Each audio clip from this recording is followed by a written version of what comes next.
আজ আমার খুব ভালো লাগবে দুই পরিবারকে এক জায়গায় করতে পেরে। দেখুন, ছেলে মেয়েরা যখন নিজেরাই পছন্দ করেছে, আমরা আপত্তি করে কি করব? সংসার তো ওরাই করবে, ভালো মন্দটা ওরাই বুঝবে। এটা কিন্তু আপনি ঠিক বলেছেন ভাই, ওদের খুশিতেই আমাদের খুশি। আপনারা গল্প করবেন না মেয়েটাকে নিয়ে এসে দেখাবেন?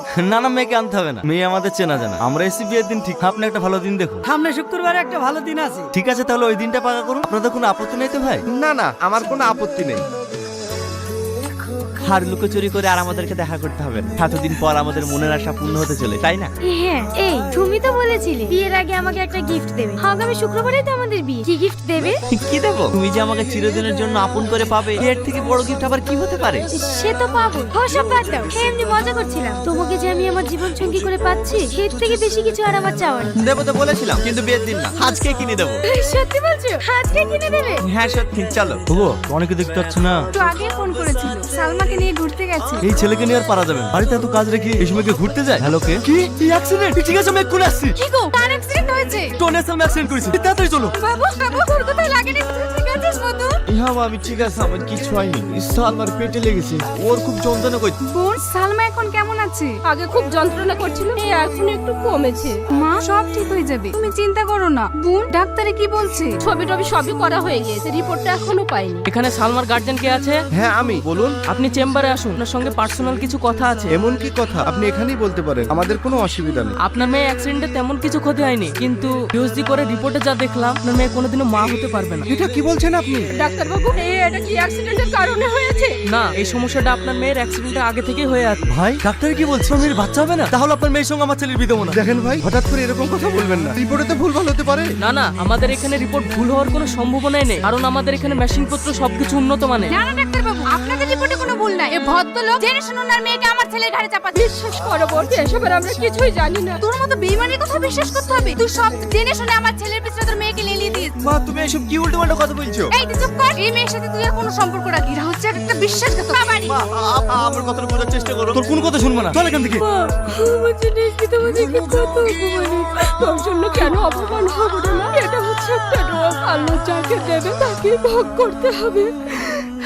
জানো মা, আমার ভাগ্যটাই খারাপ। টনিকে মনে হয় আমি আর কোনোদিন পাবো না।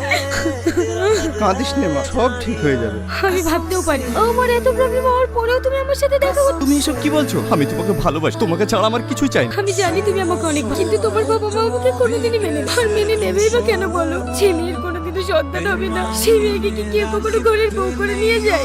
জানি কেউ নিয়ে যাবে, তোমার জন্য আমার বাড়িতে আমি সবাইকে বুঝেছি, কেউ আমার কথা শুনে তাই আমি নিজে চলে এসেছি। চল, আজকে আমি তোমাকে বিয়ে করবো। বিয়ে তো করবো, কিন্তু তোমার আব্বা? কোনো কিন্তু না, আবার ঠিক মেনে নেবে। চলো, আর দেরি করো না। দেখো, তোমার ছেলে যেমন ওই মেয়েকে বিয়ে করেছে, আমি কোনোদিন ওই মেয়েকে মেনে নেবো না। তুমি এক্ষুনি ওদের রাস্তা মানা করে দাও। আরে ছেলেটা রাস্তা রাস্তা ঘুরতে আসতে বলেছে, আসুক না। তার মানে তুমি বাজা মেয়েটাকে মেনে নিবা? আরে না আব্বা, বাবু, বৌমাকে নিয়ে চলে এসছি।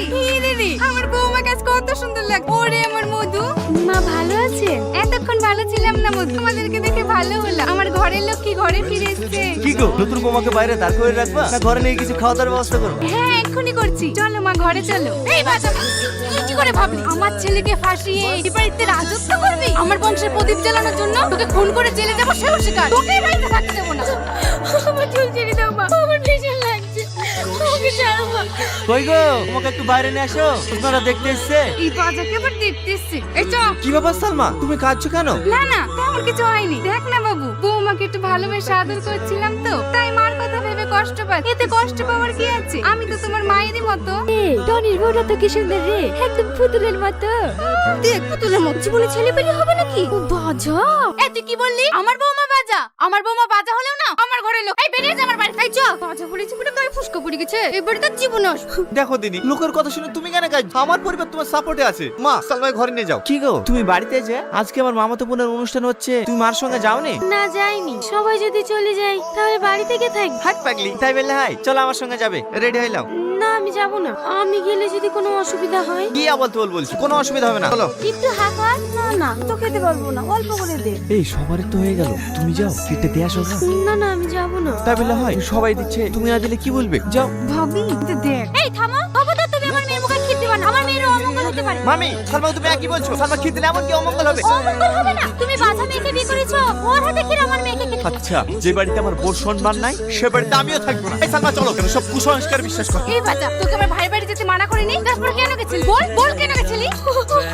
আমি মানে ছেড়ে দিন। দেখো আমার ছেলে জোর করে নিয়ে গেছে, ওর জন্য আমি কোনো জায়গায় মুখ পাইনি। এটা আমার বাড়ি, আমাদের কত আশা ছিল, ছেলে ধুমধাম করে বিয়ে দিয়ে নাতি না, ওর জন্য আমাদের সব আশা ছিল। আমার বাড়ি ছেড়ে দাও, আমাকে ছেড়ে দাও, আমাকে ছেড়ে দাও, আমার লাগছে না। আমাকে ছাড়ো মা, ছাড়ো, আমাকে ছাড়ো। মাম্পি কি হচ্ছে এটা? মা, আমাকে বাড়ি থেকে বের, মাকে আপনি একটু বুঝেন না। মাম্পি তোমাকে এইভাবে বের করে দিয়েছো কেন? তোমাকে বলিনি ওর উপরে এমন অত্যাচার করবা তোমরা নিজে থেকে বাড়ি থেকে বের যেতে পারতো।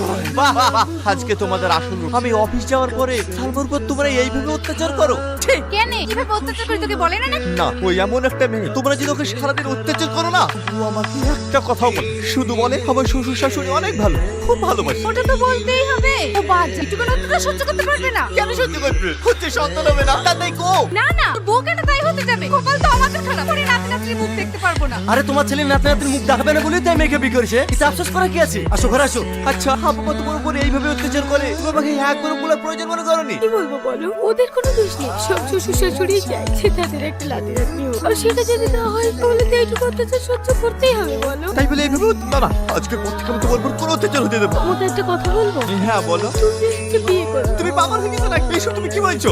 হ্যাঁ, আমি ঠিকই বলবো। ওর যদি একটা বাচ্চা হয় তাহলে তোমার আব্বা মারা সম্পূর্ণ হবে, আর তোমাকে আব্বা বলেও ডাকবে। আমার বাপটার জন্য কোনো দরকার নেই। আমি তোমাকে ভালোবাসি, তুমি থাকলে আমার হয়তো তাড়াতাড়ি রেডি হইলাম, এক জায়গায় যেতে হবে। কোথায় যাবা? একটা ভালো ডাক্তারের সন্ধান পেয়েছি, ওখানে তোমাকে নিয়ে যাবো। স্যার, রিপোর্ট দেখে কি বুঝলেন? আপনার স্ত্রী বাচ্চা হবে।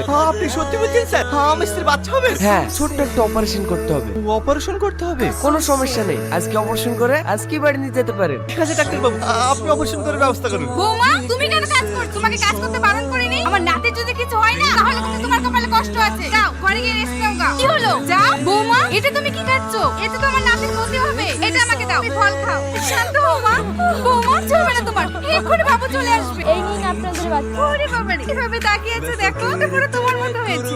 তাই তো গো। স্যার, আমার সামনে কেমন আছে স্যার? কি হলো স্যার, কথা বলছেন না যে? আমার সামনে ঠিক আছে তো? স্যার, চুপ করেছেন কেন স্যার? আমার সামনে ঠিক আছে তো?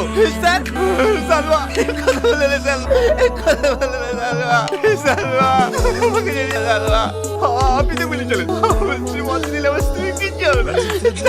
আমি কেন যে তোমাকে মিথ্যে কথা বলেছিলাম? তাহলে শোনো, উঠো। ডাক্তার বাবু, আমি কি মা হতে পারবো না? হ্যাঁ পারবে, যেহেতু তো তোমার জীবনের প্রচুর রিস্ক, তাই তোমার বাচ্চাটা না নেওয়াই ভালো। ডাক্তার বাবু, আমি আপনাকে ছোট বোন হিসেবে একটা অনুরোধ, আপনি আমার কথাটা রাখবেন। ঠিক আছে বলো। বাইরে আমার স্বামী বসে আছে, ওকে বলবেন আমি মা হতে পারবো। না না, এত বড় মিথ্যে কথা আমি বলতে পারবো না। ডাক্তার বাবু, আমি আপনাকে বড় দাদা মিলে বলছি, আপনি আমার একটু উপকার করুন।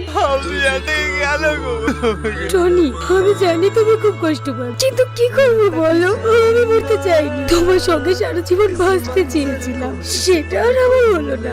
আমি চাই আমার শ্বশুর শাশুড়ি আর স্বামী সবার আশা পূর্ণ করুন, সবার মুখে হাসি ফোটান। তাই আজ আমি নিজের জীবন বিপন্ন করে তোমাদের সবার আমার ছেলেটাকে মানুষের মতো মানুষ করো, এটাই আমি চাই। আর তোমাকে কথা বলার জন্য আমাকে ক্ষমা করে দিই। ইতি তোমার সালমা।